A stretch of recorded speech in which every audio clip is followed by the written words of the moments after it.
down to Mexico, NAFTA, right? And Trump, president-elect at the time, said, no, that is not good for our country. And he sent Mike Pence out to fix it. And, it was all kind of a sham after that. But I remember my ears perked up and I said, wow, no president, no American president, in all the years that we've been offshoring manufacturing, which was many by that time, decades by that time, why had no president ever said that to a single corporation? Trump definitely had and has his finger on this deep resentment that a lot of people have about the change in the economy and who benefited and who didn't, right? Yeah, I think the gutting of America, the horrific shutting down of our manufacturing sector and leaving these towns hurting to such a degree, somebody in history was going to get the blame for that. And, it was either going to be the labor unions who pushed companies out, or it was going to be a globalist, elitist, and a cabal that did it, or it was going to be our own local backwardness of not catching the wave of the tech revolution. But there was going to be a verdict, and the answer became Donald Trump. It was unlikely, but he has spent. We think of him as the builder or marketeer, but he also would, always put on a hard hat. Or, look at that moment during the election when he spent a day handing out McDonald's, and you couldn't help but laugh. It was funny. You couldn't help but laugh. And it was symbolic that I don't think I'm better than you. I'm richer than you. I'm much more powerful than you. But, I am your avenger. And when you look at Akron or Canton, Ohio, or somewhere that was economically left behind, I'm the one who's going to be your avenger. And people bought into that because there was it was comic fodder, sometimes with Trump, but also from the Apprentice years. There was a belief he'd fire the people who screwed you. I'll go get them. And he's been able to ride that quite effectively. But I thought it may have been a political posture, but in the end, it's something that Trump's taken on almost with an ideological fervor, and he wants to be remembered in history in large ways, as we all know. You don't build the ballroom, Trump at the White House premises, to rip down the East Wing for the Trump ballroom, or put up an arch for America 250, or, with your name on it, or do a credit card. You get $1 million with a Trump gold card to come to America. And he wants to be a big figure, a power figure in world history, not just another TikTok of presidents, not a Clinton or a Bush or Jerry Ford or Jimmy Carter or Lyndon Johnson. He wants to be Lincoln, or maybe the only one he says better than him. Maybe Washington he's a little bit deferential to, but that's about it. He wants to be remembered as the name Trump will live forever, whether it's connected to, Deng Xiaoping or Mao Zedong or Vladimir Putin. Just that idea you can have your name known, or De Gaulle or Churchill. And he's achieved that. Trump will be talked about forever. There will be Trump studies at universities all over the world in years to come. They'll need to be, because he is a world historical figure. He changed, as you say, the international trading system, the international security system. He's had this gigantic impact, and he thinks he belongs in the company of Lincoln and Washington, and maybe they don't belong in his. But, he's obviously, we've never had a president like him in every respect. But have we had presidents like him in specific ways, in temperament, in disruptive energies, in coarseness, right? The thing he said, as we tape, it's the day after the murder of Hollywood great Rob Reiner and his wife, Michelle Singer Reiner. And Trump puts out this vile, horrible post dancing on the man hours after he's dead. Have we ever had such coarseness and bombast, as well as such willingness to disrupt everything that came before him? How do you draw parallels with any Donald Trump and any other president? The first term Trump, I made some comparisons. There was, Andrew Jackson came off people's lips because of the populism of Jackson, but also Trump himself had moved Jackson's portrait into the Oval Office. And his first sort of history museum, so to speak, trip was to the Hermitage in Nashville to Andrew Jackson. And Andrew Jackson had lost the famous election where Jackson claimed he won in the 1820s, and then Jackson became president and sought a lot of revenge because some of his opponents had attacked his wife and other things. So Jackson was, that kind of coarseness. A little bit of Trump there. Then in more recent times, there's no other president stylistically that Trump comes close to in my mind except Nixon.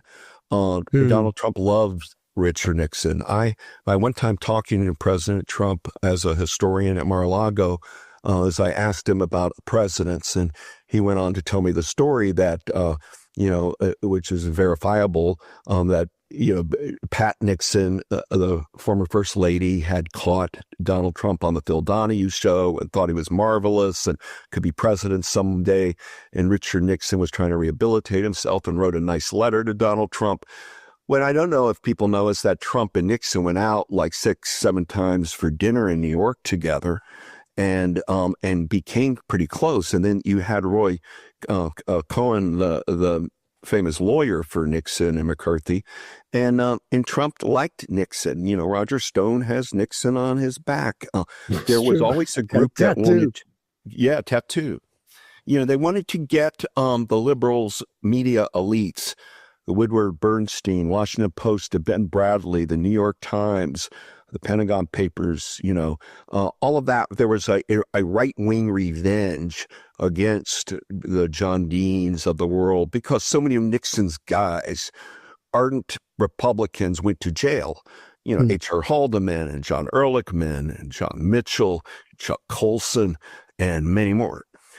And there was a feeling that this wasn't fair, that Nixon had won the biggest landslide in American history in 1972, the biggest. And yet 73, 74, the elite of the media working with Democratic liberals destroyed Richard Nixon. In some ways, Trump's the avenger of Richard Nixon also. And that's an interesting way. That's an interesting way of looking at it. Let's look back at a couple of stories over the course of the year. Big stories, put them in some kind of historical context, if possible. And the one that hits me is the assassination of Charlie Kirk, such a young man who helped make Donald Trump and the Trump movement from a very young age. And before even Trump was elected, before Trump was elected in 2016, and started taking aim at the next generation coming up of voters, especially young men. And, this kind of Johnny Appleseed attitude and engaging them where they were on college campuses where conservatives had not felt welcome for a long time. And he did change American politics for that generation, certainly, it seems. And then to be cut down like that, for people who support Donald Trump, for people who support that kind of conservatism, if you want to call it that kind of nationalist populist conservatism, they're still in shock and horror about it. It's a signal event in their lives and the life of our country. What do you make of it, and what have you thought about it in its historic context? Well, historically, we need to keep in mind, and often we try to have the vital center, as Arthur Schlesinger Jr. famously wrote about in America. We try to stay, and then we go center left, center right. But in the long 60s, particularly 65 to 74, it wasn't just legislation getting passed, the Great Society or Rachel Carson on the environment or Ralph Nader on seatbelts and the like. It was a movement, and it had rock and roll. It had all, this whole counterculture movement working with the Democratic liberals. And yet the 60s, we talk a lot about the assassinations of heroes of the liberal left. I mean, of John F. Kennedy and Robert F. Kennedy and Martin Luther King and Medgar Evers and Malcolm X. And, the list of people is long, of Fred Hampton and many more. And that I once went on Trevor Noah. I was on the night where Trump first won first term. I was a guest on Trevor Noah and trying to make sense of it. And I remember the Bob Dylan line in 1965, something's happening and you don't know what it is, do you, Mr. Jones? In the 60s, the people didn't understand the counterculture. Although John Birchers, Barry Goldwater people, the right, there was Reagan out there in California holding his own, but it's seen as a progressive era where they got a lot done, yet had all of that bloodshed. And on the right now, they're feeling it's their movement time. You guys had yours in the 60s and 70s. Trump is our movement. And the amount of connections of assassinations or attempted are going to be connected in history, meaning Butler, Pennsylvania, when Donald Trump was shot and said, fight, fight, fight, is a turning point for Trump winning in this term big time. That's when Elon Musk backed Trump and brought the techies of California, the tech bros, I don't use that term, but those companies were Democrats, and now they're working with Trump. And then Robert F. Kennedy Jr. Moved right after Butler and went with Trump. And then there was the second attempted assassination on Trump.